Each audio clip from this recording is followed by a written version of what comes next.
Zakir Hussein கொலை வழக்கை சிபிஐக்கு மாற்றக் கோரிய வழக்கில் தமிழக டிஜிபி நிலை அறிக்கையை தாக்கல் செய்ய உயர்நீதிமன்ற மதுரை அமர்வு உத்தரவானது பிறப்பிக்கப்பட்டுள்ளது.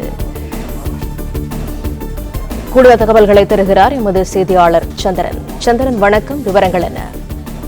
வணக்கம். ஓய்வு பெற்ற உதவி காவல் ஆய்வாளர் ஜாகிர் ஹுசேன் கொலை வழக்கில் சிபிஐ மாற்றக் கோரிய வழக்கில் தமிழக காவல்துறை தலைவர் நிலை அறிக்கை தாக்கல் செய்ய மதுரை அமர்வு உத்தரவிட்டுள்ளது. சிபிஐக்கு நோட்டீஸ் அனுப்ப மதுரை அமர்வு கூறியுள்ளது.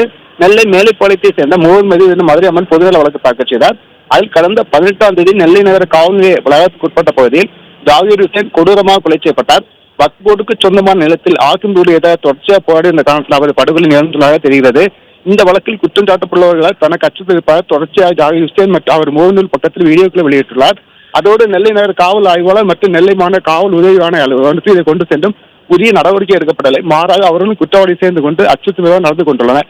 இது தொடர்பான முழு வீடியோவும் ஜாகிர் ஹுசேனின் மொபைல் பக்கத்தில் கடந்த பிப்ரவரி மாதம் பதிவேற்றம் செய்யப்பட்டுள்ளது.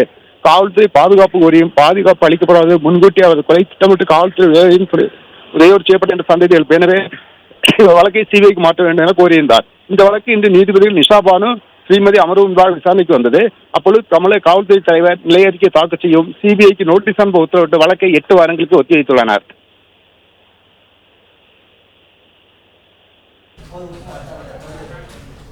தகவல்களுக்கு நன்றி சந்திரன்.